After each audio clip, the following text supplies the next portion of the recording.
اچھا بات یار کسی نے بھٹو صاحب کا ریفرنس دیا تھا تو میں یہ ضرور کہنا چاہوں گا کہ 1967 میں جب پیپلز پارٹی بنی ہے تو لیفٹ اور سوشلسٹ کی جماعت تھی، اور یہ رحیم، ڈاکٹر مبشر رحمان، حنیف رامے جیسے لوگ تھے جنہوں نے بھٹو صاحب کے ساتھ مل کے ایک سلوگن لگایا تھا عوام کے لیے سوشلزم کا، اور ود ان 6-7 ایئرس بھٹو صاحب نے اپنی پوری جو آئیڈیالوجی ہے اس کو ریورس کر کے اس کو اسٹیٹس کو کی جماعت بنا دیا.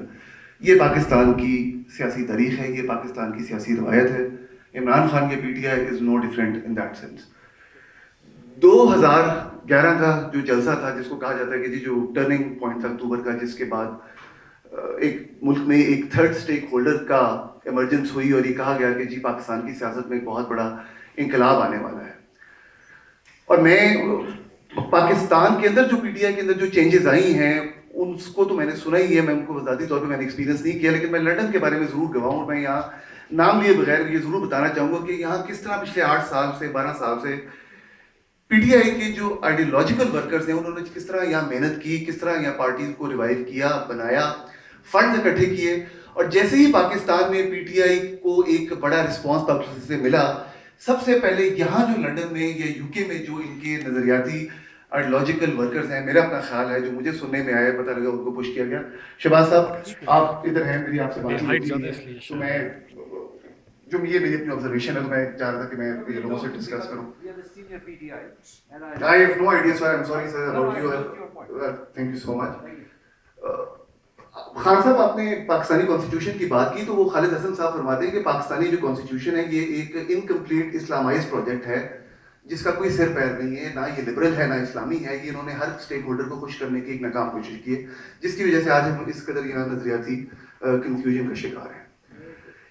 NA-122 کے الیکشن سے پہلے عمران خان سے جب یہ سوال پوچھا گیا علیم خان کے ایشوز کے بارے میں، علیم خان کے پرچوں کے بارے میں، علیم خان کی کرپشن کے حوالے سے، تو خان صاحب نے جو جواب دیا that answer summed it up for me. And اس دن میں نے ریلائز کر لیا کہ پی ٹی آئی شاید اسٹیٹس کو کی جماعت بن چکی ہے. خان صاحب کا جواب تھا علیم خان ایک سیلف میڈ آدمی اور آپ کو ایک سیلف میڈ آدمی کو اپریشیٹ کرنا چاہیے. اور اس پہ انہوں نے بڑا فخر سے بتایا کہ 3 یا 4 کروڑ روپیہ اس نے علیم خان نے ارلی 2000 میں جو ہے وہ شوکت خانم کو ڈونیشن کے طور پہ دیا تھا. سو آئی تھنک یہ چیز ہے جس نے عمران خان کے بھی جو اسٹیٹ آف مائنڈ ہے یا ان کا جو مائنڈ سیٹ ہے اس کو ایٹ لیسٹ میری بکس میں سم اپ کر دیا.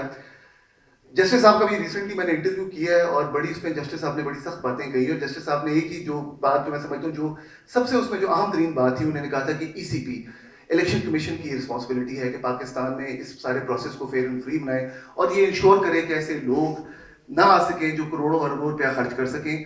مسئلہ الیکشن کمیشن کا نہیں ہے، مسئلہ اس حکومت کا ہے، مسئلہ ان سٹیک ہولڈرز کا ہے جو یہ الیکشن کمیشن بناتے ہیں اور اپنے ہی مائنڈ سیٹ کے لوگوں کو الیکشن کمیشن میں بھرتی کرتے ہیں. یہ پاکستانی سیاست ہے، پاکستانی سیاست، اس میں پیسہ آ چکا ہوا ہے. پاکستانی سیاست کے اندر وہ ووٹ خریدنے کا عمل، وہ ایڈ ہاکزم، وہ فیوریٹزم، وہ سب چیزیں تھی. پی ٹی آئی اب اسی مائنڈ سیٹ کو، اسی روایت کی علامتدار بن چکی بھی ہے. اور سب سے بڑی بات یہ جو میں یہاں کہنا چاہوں گا کہ میرا مقصد یہاں کسی کو بھی ڈسہارٹ کرنا نہیں ہے، لیکن پاکستان میں جسٹس صاحب کے ساتھ انٹرویو میں بھی یہی بات ہو رہی تھی کہ کوئی بھی سیاسی جماعت with exception of Jamaat Islami اپنے ہی رینکس میں ڈیموکریٹک نہیں ہے، یا کسی ایک خاندان کے گرد گھومتی ہے یا کسی ایک پرسنالٹی کے گرد پوری سیاست یا پوری پارٹی کی سیاست ریوالو کرتی ہے. جب تک یہ چیز پاکستانی سیاسی جماعتوں کے اندر چینج نہیں ہوگی، آپ جمہوریت کے علمبردار نہیں بن سکتے. وہ پی ٹی آئی ہو، وہ نون لیگ ہو، وہ پی پی پی ہو.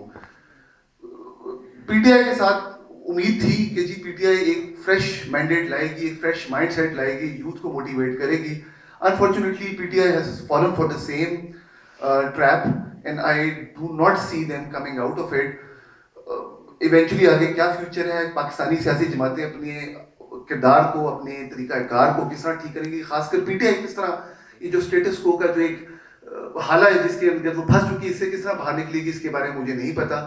شاہ محمود قریشی صاحب کی میں ایک چھوٹی سی ایگزامپل دے دیتا ہوں. انٹرنیٹ پہ ان کی ایک تصویر اکثر فلوٹ کرتی ہے، ایک تصویر جس میں ہیلری کلنٹن کے ساتھ جو ہے وہ چیئرز کر رہے ہیں اور دوسری تصویر میں اپنی کانسٹیٹوئنسی میں لوگوں کو تعویذ دے رہے ہیں. تو ایسی اس طرح کے لوگ جب پی ٹی آئی میں ہوں گے تو مجھے نہیں پتا کہ وہ چینج کس طرح آنا ہے. بس میں اپنی بات کرنا چاہتا ہوں، اس کے علاوہ میرے پاس کچھ نہیں اور کہنے کی.